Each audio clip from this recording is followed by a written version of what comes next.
नमस्कार दोस्तों, मैं राहुल वर्मा आपका स्वागत करता हूँ मेरे YouTube चैनल अग्नि परीक्षा पर। आज मैं आपको हमारी जो प्रश्नावली चल रही थी 1.1 वास्तविक संख्या से उसका पार्ट 1-2 लेकर आया हूँ। इससे पहले पार्ट 1 में हमने 3 सवाल कर लिए थे। आज हमारा चौथा सवाल चलेगा। तो देखिए हमारा चौथा सवाल क्या कहता है कि चौथा सवाल है HCF बराबर 9 है और LCM ज्ञात कीजिए। लेकिन इसके साथ अभी संख्याएं दे रखी है 306 व 657। तो हम सूत्र का उपयोग करते हुए LCM ज्ञात करेंगे। हमारा सूत्र था HCF इंटू LCM बराबर संख्याओं का गुणा। ये सूत्र था। अब हमें HCF का मान दे रखा है तो इसका मान तो 9 है इंटू LCM निकालना है तो इसको ऐसे कैसे रहने देंगे और संख्याओं का गुणा, यानी ये 306 और 657 इनको आपस में गुणा कर देंगे। 306 इंटू 657। अब हमें इसमें से LCM का मान निकालना है तो LCM इधर रहेगा और 9 LCM के साथ गुणा हो रहा है तो गुणा होने वाली संख्या हमेशा सामने वाली संख्या के नीचे जाकर जुड़ती है।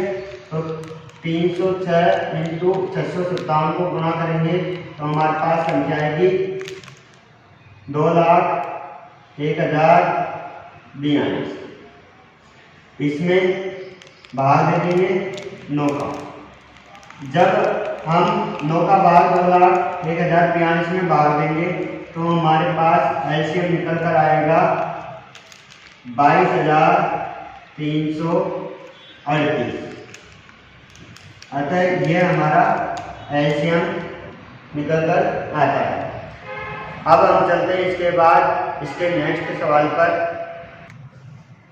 देखिए अब हमारा 5वां सवाल क्या कहता है। हमारा 5वां सवाल कि जांच कीजिए कि क्या किसी प्राकृत संख्या 6 की घात n अंक 0 पर समाप्त हो सकती है।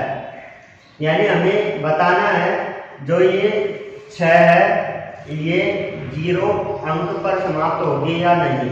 तो देखिए आपको पता होना चाहिए कोई सी भी संख्या 0 अंक पर समाप्त होगी तो वो किस प्रकार से होती है कि 2 को 5 से गुणा करने पर यानी 10।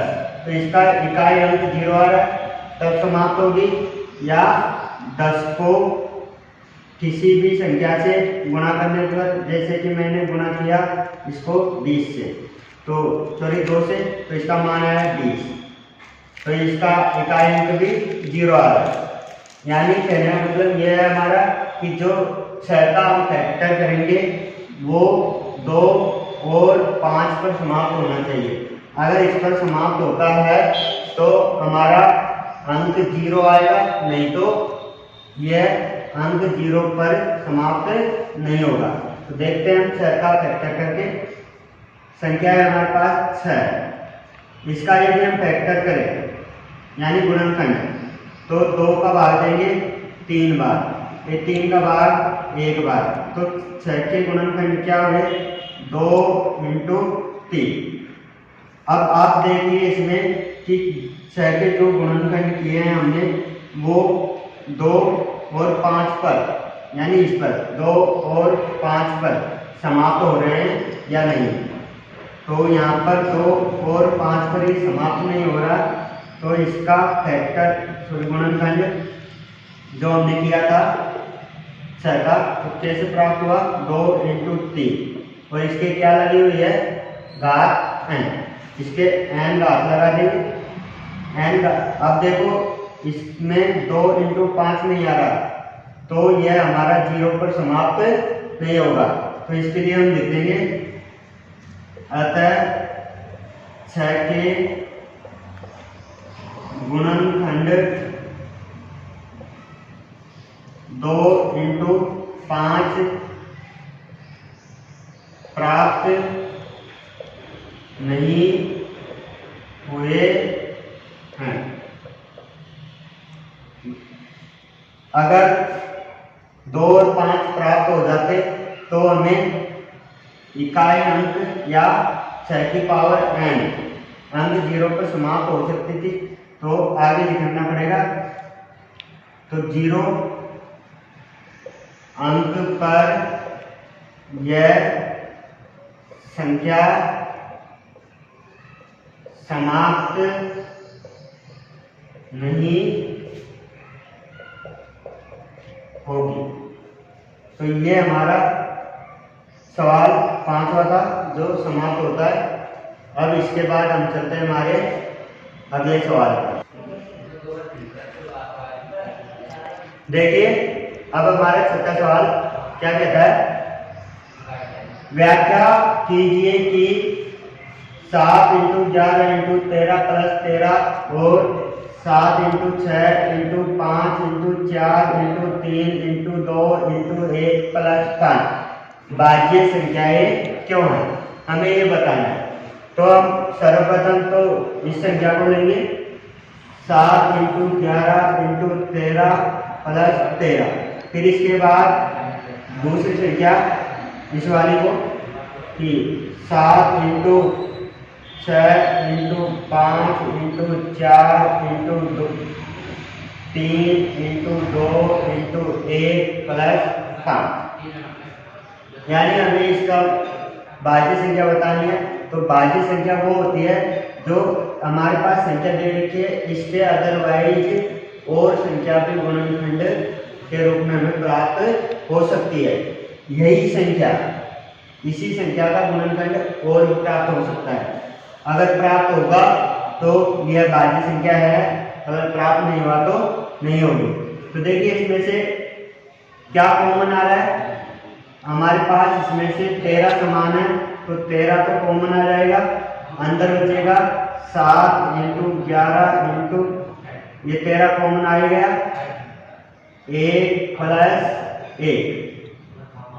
अब 13 7 को 11 से गुणा करेंगे 77, फिर 1 से गुणा किया 77 और +1।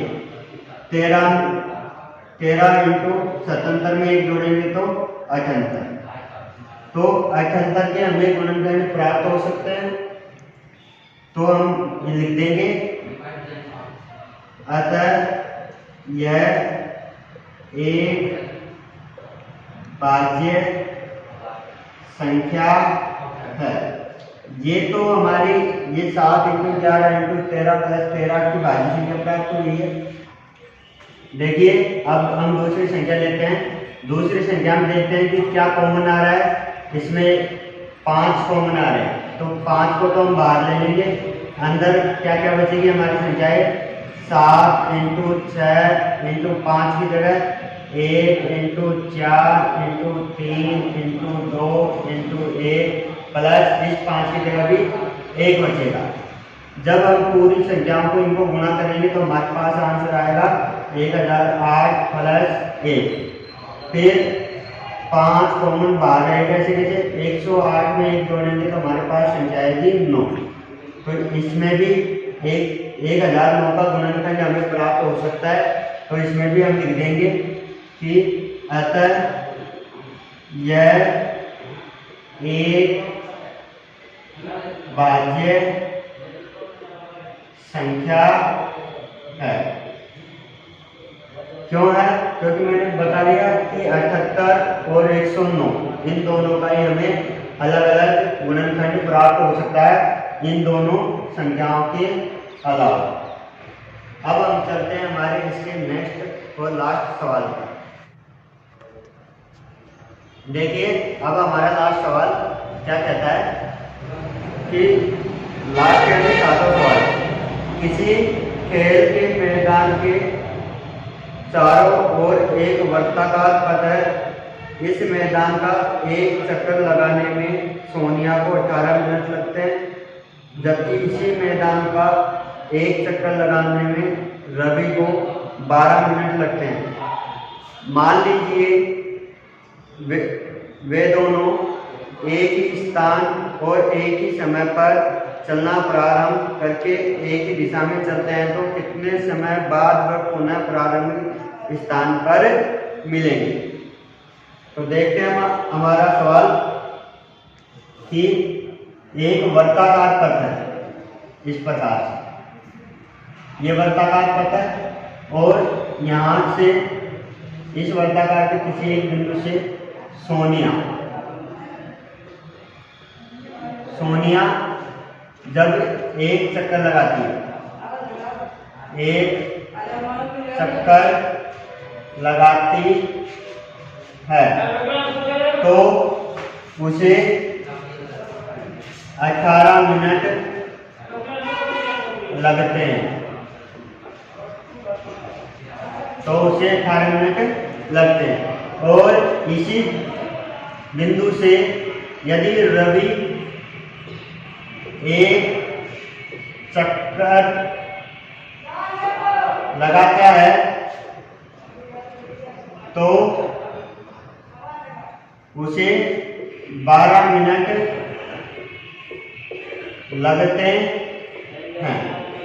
और फिर इसके बाद हमसे ये पूछ रहा है कि ये जब ये दोनों एक साथ मिलकर इसी स्थान से चक्कर लगाना स्टार्ट करेंगे तो वापिस ये दोनों इसी स्थान पर कितने मिनट बाद आकर मिलेंगे। यानी हमें 18 और 12 का एलसीएम निकालना है।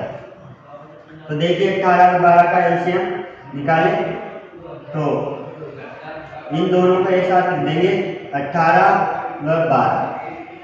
फिर इसके बाद इसमें 2 का भाग देंगे तो ये तो जाएगा 9 बार और ये जाएगा 6 बार। फिर वापिस इसमें 2 का भाग देंगे तो ये 9 में नहीं जाता तो 9 ऐसे कैसे आएगा और 6 में देंगे तो ये 3 बार जाएगा। फिर 9 में और 3 में सिर्फ 3 का ही भाग जाता है तो 9 में 3 का भाग दिया 3 बार, 3 में 3 का दिया 1 बार। फिर वापिस 3 का भाग देंगे तो ये 1 बार फिर 1 बार, तो 18 व 12 के हमें गुणनखंड प्राप्त हुए हैं 2 × 2 × 3 × 3। अब इनको गुणा करेंगे हम तो 3 या 9, 9 2 18, 18 का 36, यानी दोनों को 36 मिनट लगेंगे वापस घूमकर यहाँ पर आने पर।